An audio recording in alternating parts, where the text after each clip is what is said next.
सभी को प्यार भरी नमस्कार। मैं गुरदीप सिंह आज के इस सत्र में फिर आप सभी लोगों का हार्दिक अभिनंदन करता हूं, स्वागत करता हूं। अध्याय दूसरा, जो कि सांख्य योग के द्वारा भगवान श्री मार्गदर्शन करते हुए अर्जुन का, आज का 8वें श्लोक से हम लोग शुभारंभ करेंगे। ओम श्री परमात्मने नमः।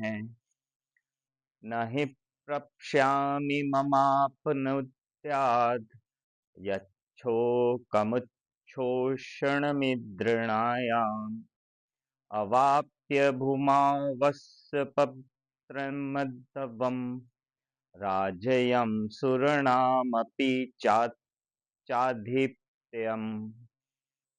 हरिओम। इस श्लोक के संबंध में पूर्व श्लोक में अर्जुन भगवान के शरणागत तो हो जाते हैं, पर उनके मन में आता है कि भगवान तो युद्ध करने का ही भाव है, भगवान का तो युद्ध करने का ही भाव है, पर मैं युद्ध करना अपने लिए धर्मयुक्त नहीं मानता हूं।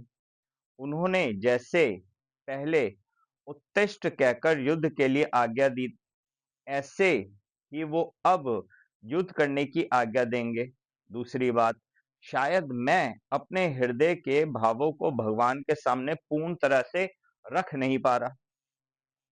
इन बातों को लेकर अर्जुन अगले श्लोक में युद्ध न करने के पक्ष में अपने हृदय की अवस्था का स्पष्ट रूप से वर्णन करते हैं।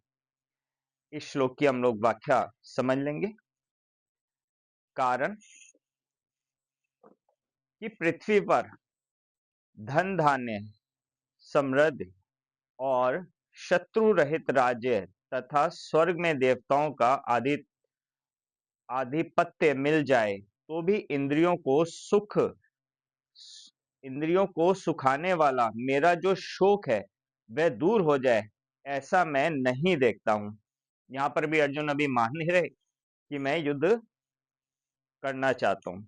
एक एक अक्षर की थोड़ी सी व्याख्या समझ लेंगे। इस श्लोक में ही से तात्पर्य कारण की भूमौ पृथ्वी पर, वृद्धम अर्थात धन धान्य समृद्ध और अस पत्नम शत्रु रहित, राज्यम अर्थात राज्य, च अर्थात तथा, सुराणाम अर्थात स्वर्ग में देवताओं का, अधिपत्यम अर्थात अधिपत्य, अवा ये मिल जाए, अपि तो भी, इंद्रियाणाम इंद्रियों को, उच्छोषणाम सुखाने वाला, इंद्रियों को सुखाने वाला, मम मेरा, यत जो शोकम शोक है वह अपनुद्धात दूर हो जाए, ऐसा मैं नहीं पश्यामि देखता हूं।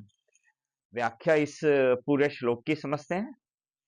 अर्जुन सोचते हैं कि भगवान ऐसा समझते होंगे कि अर्जुन युद्ध करेगा तो उसकी विजय होगी और विजय होने पर उसको राज्य मिल जाएगा, जिससे उसके चिंता शोक मिट जाएंगे और संतोष हो जाएगा। परंतु शोक के कारण मेरी ऐसी दशा हो गई है कि विजय होने पर भी मेरा शोक दूर हो जाए, ऐसी बात मैं नहीं देखता। श्लोक का भावार्थ, अवाप्य भूमावस पत्न मृद्धम राज्यम अर्थात अगर मेरे को धन धान्य से संपन्न और निष्कष्टक राज्य मिल जाए, अर्थात जिस राज्य में प्रजा खूब सुखी हो, प्रजा के पास खूब धन धान्य हो, किसी चीज की कमी ना हो और राज्य में कोई वैरी भी ना हो, ऐसा राज्य मिल जाए तो भी मेरा शोक दूर नहीं हो सकता। इस श्लोक में सुराणामपि चधिपत्यम से भावार्थ, इस पृथ्वी के तुच्छ भोगों वाले राज्य तो बात ही क्या, इंद्र का दिव्य भोगों वाला राज्य भी मिल जाए तो भी मेरा शोक जलन चिंता दूर नहीं हो सकती। अर्जुन ने पहले अध्याय में यह बात कही थी कि मैं ना विजय चाहता हूं, ना राज्य चाहता हूं और ना ही सुख चाहता हूं, क्योंकि उस राज्य से क्या होगा,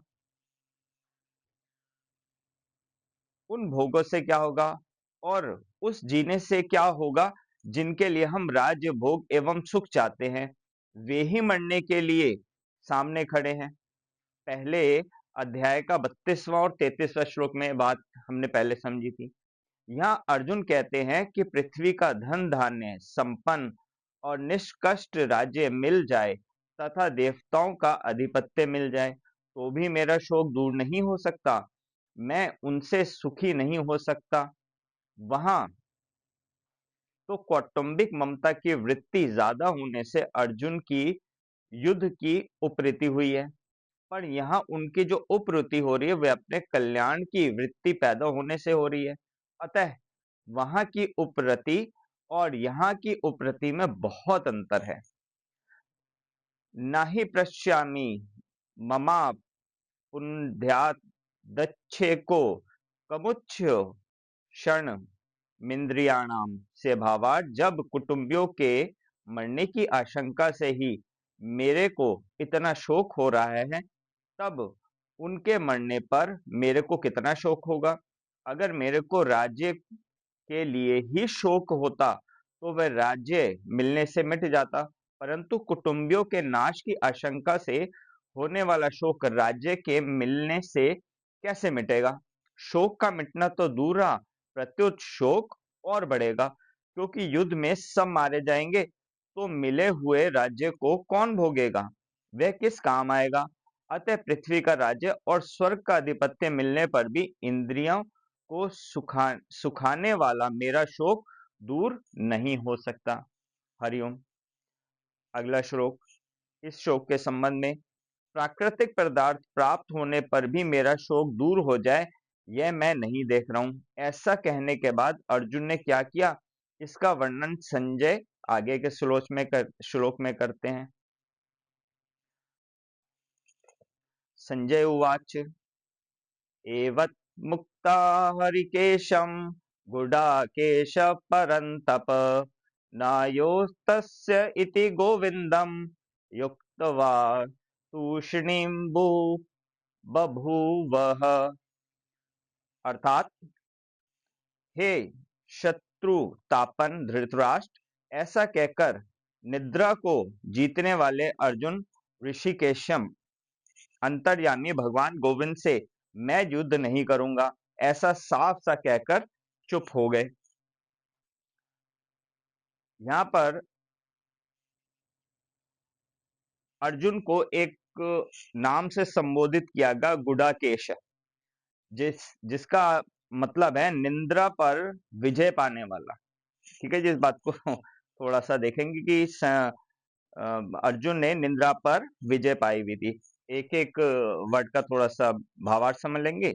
परंतप, हे शत्रु तापन धृतराष्ट्र, एवं ऐसा, उक्तवा कहकर, गुडाकेश निंद्रा को जीतने वाले अर्जुन, ऋषिकेशम अंतर्यामी गोविंदम भगवान गोविंद से, न युद्ध से मैं युद्ध नहीं करूंगा, इति ऐसा है, साफ साफ, उक्तवा अर्थात कहकर, तृष्णीम अर्थात चुप, भभूव हो गए। इस पूरे श्लोक का भावार्थ कुछ इस प्रकार है। अर्जुन ने अपना और